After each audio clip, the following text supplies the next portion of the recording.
Welcome to Pario magazine, where I chat with individuals who have a desire to create. Today, I'm joined by the director and producer of an immersive, hedonistic theatre show, which is coming to Sydney this year as part of Sydney Fringe Festival. Welcome to Pario magazine, Kirsten Siddle. Thank you so much. Great to be here. So we're here today to chat about the upcoming season of When Night Comes. Before we dive into that, I'd love to get to know a little bit about who Kirsten is away from theatre.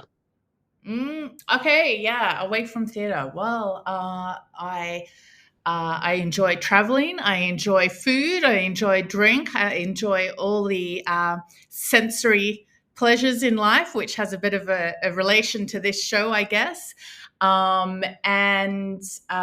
Yeah, love hanging out with my friends and making food and having a good time. I'm actually a musician by training, and began my career as a musician, and then working in producing within music, and have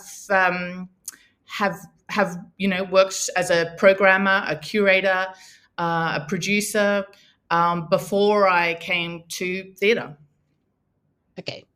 So if you were in the music field, what then has drawn you into this theatre world, and where does that passion come from? Yeah, I certainly haven't left any of my passion for music behind, and that's actually something, and that's I guess knowledge and training and interest in music has stayed with me, but.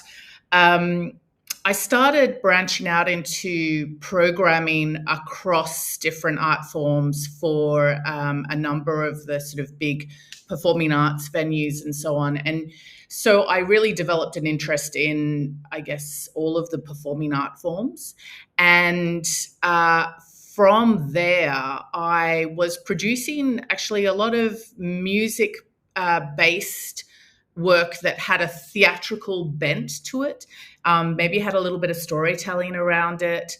I did a beautiful piece with a colleague called "A State of Grace," which was an exploration of the music of Tim and Jeff Buckley, and looked at the relationship between father and son through their music. And so I've always had that interest in I guess adding some other theatrical layers to the experience to help share the story or the feeling or the concept and so on.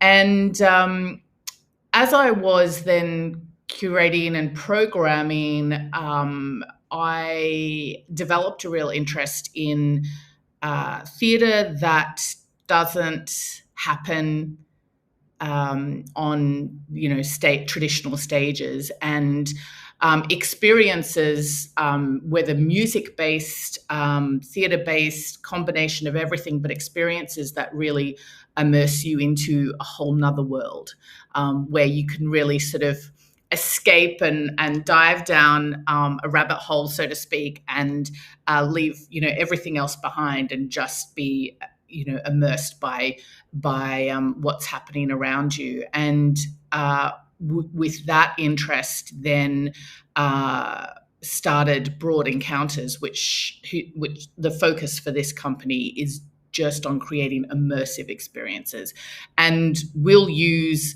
every art form at our disposal to do that. So there's it's visual, it's tactile, it's oral. We use scent.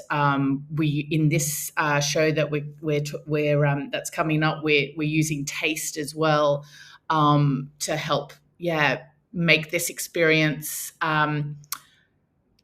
punch through for audience members, punch through to something that's actually quite extraordinary and out of anything else that they might usually experience or might have experienced before.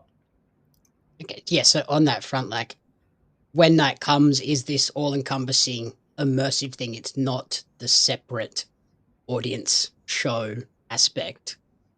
Can you sort of explain what the show is in a bit more detail? Like, just Yeah, to break yeah, it's that barrier down for some people that might not know how this yeah, works. for sure. Yeah, it is. It's hard to get across when you're trying to put little descriptions around the show because there's so many elements to it. But it is this piece, When Night Comes, is a what we would term a progressive piece. So we often do things where the audience just roam freely through a massive expanse of rooms. This one, they have a sort of more curated journey through about 7 or 8 different spaces. And as they go, they meet characters, theatrical characters, who draw them into a world where they are encouraged to, I guess, consider the art of living and all, I guess, the aspects of life that where you can really indulge your indulge in pleasure and sensorial pleasure. Okay. Yeah, so it's like, who is this for? It's not for your traditional theater audience, I assume. Yeah, I mean, we absolutely attract an audience who love going to traditional theatre as well. But this is certainly a show for people who maybe don't go to theatre usually. It's you can be you're very present in the experience and you really matter. So as opposed to, I guess, when traditional theater, the show happens on the stage, and whether you're sitting in your seat or you're not, it doesn't really, of course the energy in the room changes things, but you don't really matter to the experience or to what's happening on stage. Whereas in our immersive theatre, the audience are absolutely critical, and they are a character essentially in the show. And so if you have the ability to really get involved, you can talk to the characters and interact with them if you wish. You can explore the sets. It's sort of like being on a film set. You can explore the sets, pick things up, read things, get extra layers of the story by doing that. We have edible and drinkable treats within the show, so you're consuming things as you go on your journey, and so you are very much active in the experience. And that doesn't mean that if you're more of a wallflower and you actually just want to watch things unfold, you can still do that. But if you're someone who actually wants a more active experience, then yeah, this is definitely for you. It's something where you can lean in, and the more you lean in, the more you can get involved and be part of the action.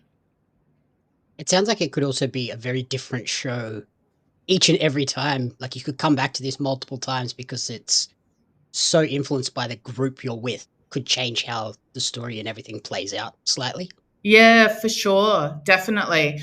And there are quite a lot of aspects to the show, although it is progressive, and you don't kind of miss any major rooms along the way. There are experiences that happen just for maybe one or a couple of audience members. So you might be pulled away from everybody else for something special that happens just for you.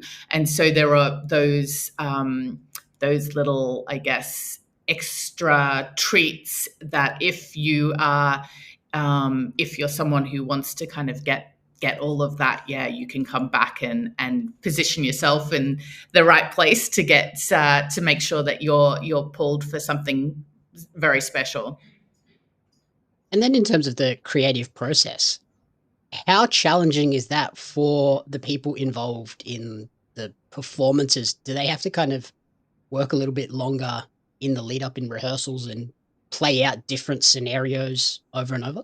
Yeah, it is. It is much more. It is very involved. It is very different from traditional theatre for a performer. And we also work with people who, while they'll be brilliant actors, they often also have other skills, musicians, circus artists, dancers, burlesque artists. And so we look to bring, when we're casting, we look to bring any of those specialist skills that people have into the experience as well. Sometimes this is described as almost like working in film rather than the stage for a performer, because it's so intimate and up close. But they also have the wondrousness of having an audience right there. So they are absolutely changing, adapting, introducing things based on what the audience are bringing to the show as well.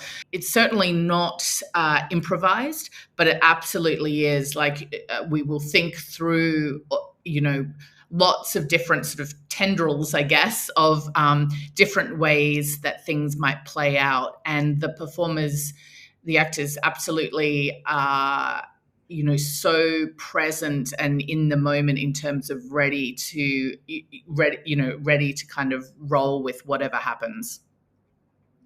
And then in terms of sort of the inspirations and influence behind this, like obviously, like you mentioned, it feeds off your own interests outside of theatre. Where else have you drawn inspiration from? It sounds kind of almost like the escape room experience where people are put into this thing and then you play out how the story unfolds. Yeah, I have a lot of friends who are escape room creators, and there are definitely a lot of similarities in terms of wanting to create an entire world for the audience to or the players to be in, and all of those touch points. They're thinking about the feeling of the sets and props don't just need to look good at 20 meters away. They need to look good when you're right up close to them, and you need to be, as an audience member, you need to touch them, and you want things to feel real, for the immersion to really work. So yes, escape rooms have a lot of similarities, and also immersive visual art installations, and really any performative work that happens outside of a sort of traditional theatre. So I'm really interested in site-specific work as well, especially for When Night Comes at the Union Bond store. We're really bringing in the heritage and the history of that incredible building into the work as well. And there's a lot of makers out there who are interested in, responding to place and the myriad of stories that come with those places. So also people who make work that's street theatre, I guess, as well, work that happens, in the streets outside of normal confines of the idea between an audience and the performers, and people who, I guess, are really interested in bringing in shaking up those traditional roles of what an audience is, and allowing people to step over and be on the stage with the performers. And you mentioned the Union Bond store in the Rocks. How did you go about choosing that venue, and what was it about that venue that was like, this is the place? Yeah, so it was Sydney Fringe, who we have to thank for that.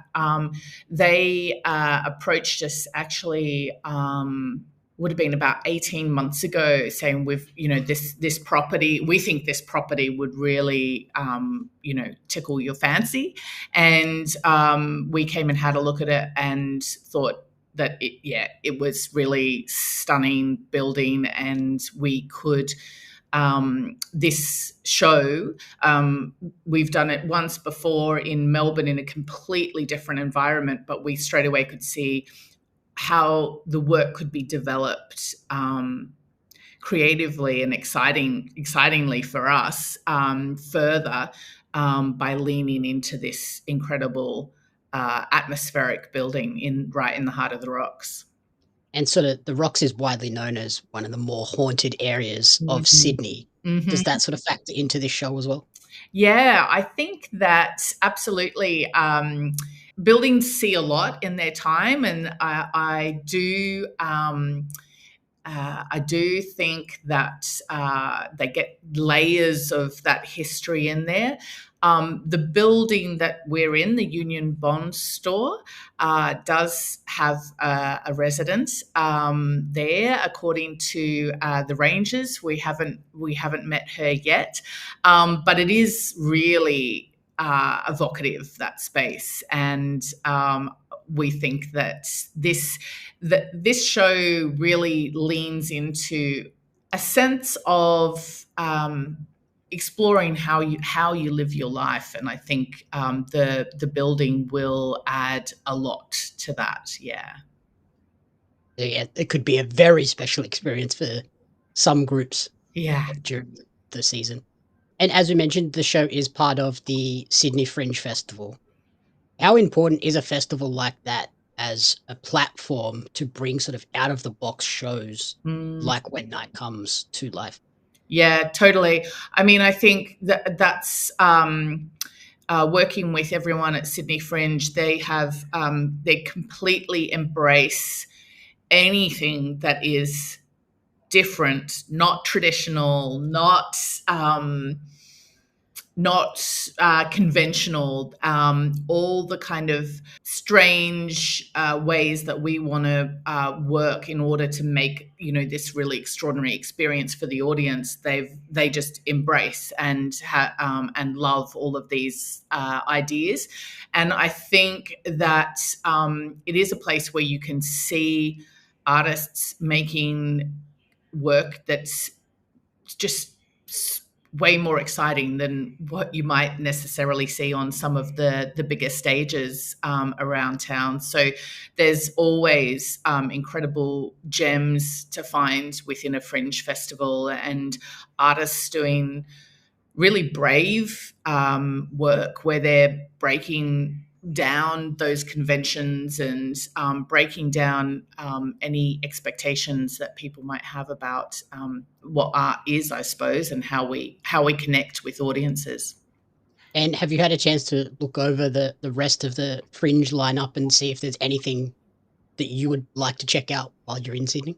I haven't looked at the program yet. I know a few things that are in there that I'm looking forward to. We have a colleague who is bringing a show called Absolute Trash, which is a really fun and thoughtful circus show. I think I'm expecting quite a few circus-based shows in there that will be great to find. And we've also got some other colleagues, friends of ours, who are also interested in immersive and interactive style performances that I know are bringing some great work as well. So I haven't done a full deep dive, but yes, I'm aware of quite a few things. Awesome. And then lastly, so how are you feeling ahead of the run in August? Nervous.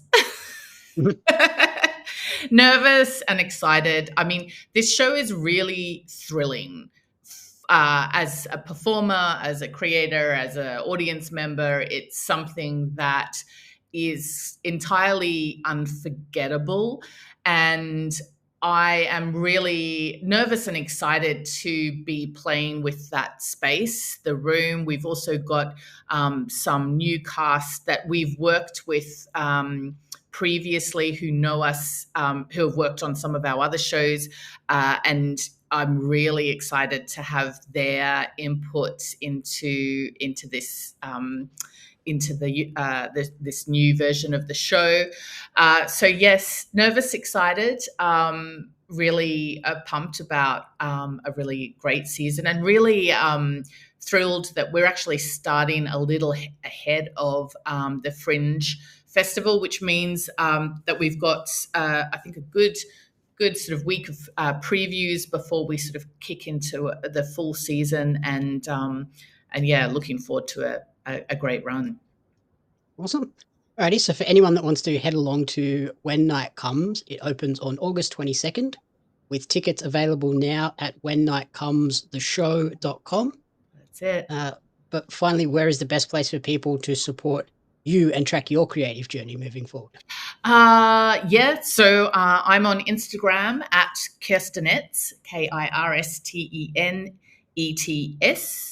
And then also at Broad Encounters, which is our company, Broad Encounters. We're solely focused on creating immersive experiences across music, theatre, all sorts of kooky things. We have a number of other big, large-scale works that have been around before, and Sydney siders, certainly they got to experience our very first a midnight visit, which was based on the work of Edgar Allan Poe. So there's other large-scale work that you can check out at Broad Encounters, our Instagram, or broadencounters.com website, and we're also always happy to hear from people if they've got ideas or want to collaborate with us, or want to get involved in immersive and interactive theatre. So yeah, happy for people to reach out. Awesome. Alrighty, thank you so much for taking the time, and good luck with the season. Thank you so much. We'll see you there.